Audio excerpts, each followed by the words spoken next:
सालों बाद उसकी कॉल आई मेरे पास। यही रात के करीब 1:30 बज रहे थे। मैं जगा हुआ था, इंस्टाग्राम पे फीड स्क्रॉल कर रहा था, मीम्स देख रहा था। अचानक एक अननोन नंबर से कॉल आई। मुझे समझ में नहीं आया कि इतनी रात को आखिर कौन हो सकता है। मैंने सोचा इग्नोर कर देता हूँ, अगर कोई इंपॉर्टेंट कॉल होगी तो दोबारा आ जाएगी। आई इग्नोर्ड इट, लेकिन वो फिर आई। मैंने इस बार कॉल उठा ली। मैंने हेलो बोला। सामने से आवाज़ आई, हेलो। अचानक से पूरा मूड बदल गया मेरा, क्योंकि ये आवाज़ कुछ जानी पहचानी सी लग रही थी। ये आवाज़ सुनते ही आंखों के सामने अंधेरा छा गया। बहुत सी यादें ताज़ा हो गई, बहुत से जख्म ताज़ा हो गए। मेरी टूटी हुई आवाज़ में एक बार फिर हेलो निकला, और वहाँ से आवाज़ आई, डिस्टर्ब तो नहीं किया। मुझे रिप्लाई करते हुए भी घबराहट सी हो रही थी। हाँ बोलूँ ना बोलूँ कुछ समझ नहीं आ रहा था। मेरे मन में सवालों का भवंडर घूमने लगा कि आखिर क्यों आज ऐसे अचानक इतने सालों बाद मेरी याद आ गई। क्यों आए हो आप? मैंने हिम्मत करके बोला, नहीं, बोलो। उसने पूछा, कैसे हो? मैंने कहा, ठीक हूँ, तुम? मेरे इस सवाल के बाद उसका रोना छूट गया और कहा, ठीक नहीं हूँ। अब मैं और भी ज़्यादा कंफ्यूज हो गया कि ये हो क्या रहा है। आउट ऑफ नोवेयर इतने सालों बाद देर रात को कॉल आती है और रोना निकल गया। मैंने छुपाया, बात करी तो पता चला कि वो जिसके साथ थी उसने उसको किसी और के लिए छोड़ दिया। वो जैसे जैसे बता रही थी कि जिस तरह वो गिड़गिड़ाई उसके लिए, उसे रोकने के लिए, उसके प्यार के लिए, उसी तरह मैं भी गिड़गिड़ाया था एक दिन, उसी के लिए, उसी के प्यार के लिए। और जिस तरह उस लड़के ने मुड़ के नहीं देखा इसे, उसी तरह इसने भी नहीं मुड़ के देखा था मुझे।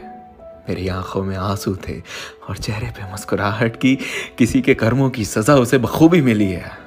किसी के सच्चे प्यार को ठुकराने की सज़ा बड़ी शिद्दत से मिली है।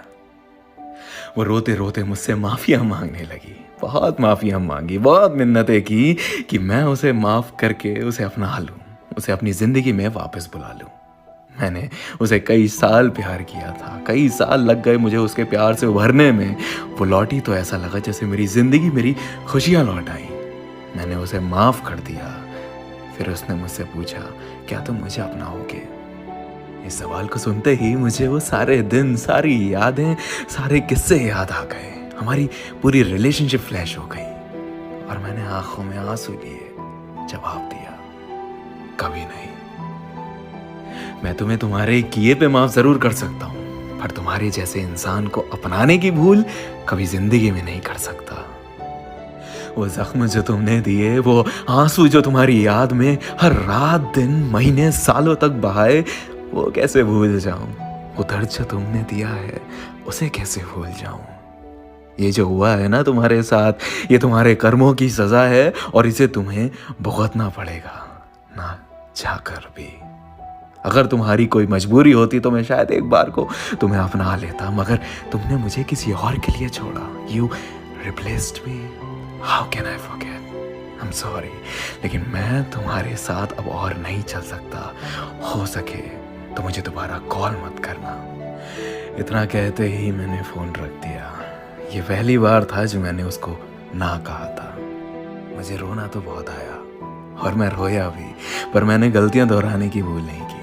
जिंदगी में एक वक्त ऐसा आता है जब आपको दिल नहीं दिमाग से काम लेना पड़ता है। दिल अक्सर बहका देता है, पर दिमाग सब जानता है, सही गलत सब कुछ जानता है। हम सारी जिंदगी दिल की सुनते रहते हैं और दिमाग को इग्नोर करते रहते हैं।